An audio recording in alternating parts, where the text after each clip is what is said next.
développer un point de vue un peu cynique en disant que dans bien des cas, il faut éviter des explications. Je suis pour une stratégie descriptive et non pas explicative.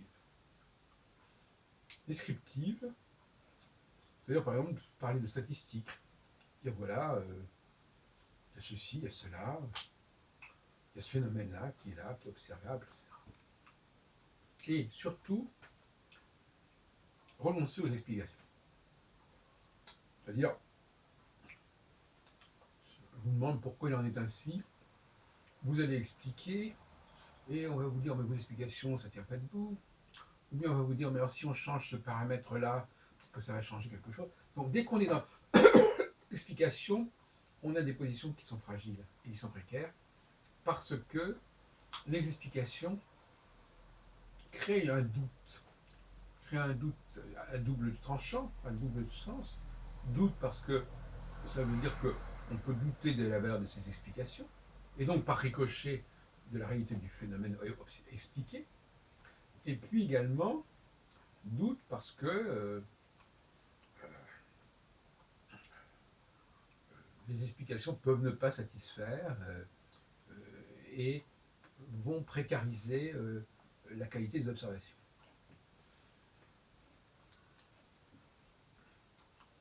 Et ça. Alors dans le débat, notamment sur la question, dans le débat entre hommes et femmes, puisque pour moi il y a un débat à ce niveau-là, qui n'était pas reconnu, mais à mon avis il est là, les femmes sont très à leur aise dès qu'on sort du domaine des phénomènes et de la description pour passer dans le domaine des explications. Pour différentes raisons. D'abord parce que j'emploie cette expression de cécité quand on ne voit pas les choses, on ne peut les connaître que par des descriptions, que par des explications. Et deuxièmement, parce que dès qu'on est dans le domaine des explications, on est dans une sorte de contingence du moment. Parce que les phénomènes ne sont pas forcément explicables avec les moyens du moment. Et ça ne veut pas dire qu'ils n'existent pas. Il y a des phénomènes qui sont observables depuis des siècles et qu'on n'explique pas encore ou qu'on n'explique que depuis peu. Donc, si l'on peut s'en tenir aux descriptions, c'est préférable sur le plan stratégique. Parce qu'à ce moment-là, les gens ne peuvent rien dire. On leur dit, non, écoutez, évitons les explications, les faits. Quels sont les faits? Parce que si je commence à donner des explications, on va dire, oui, mais alors, effectivement, ça va pas. Ou bien, si vous dites ça, donc ça veut dire que si on change ce point-là, ça va tout changer, etc. Les faits, purement et simplement. Et ce que j'appelle la grève des faits. C'est-à-dire, voilà,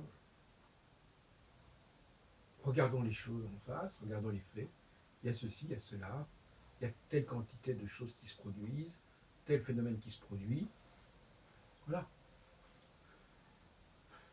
Maintenant, on ne prétend pas expliquer ces faits, on les observe, on les constate.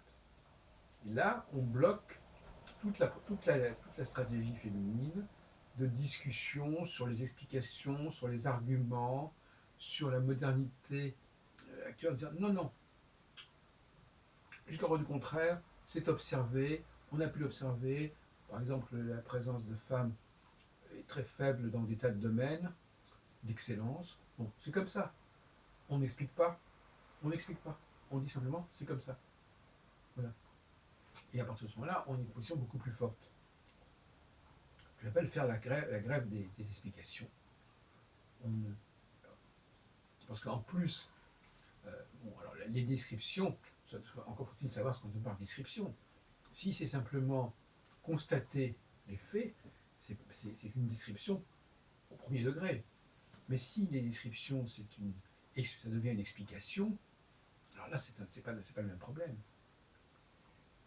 Dès qu'on se lance dans des explications, on fragilise la force des arguments d'observation.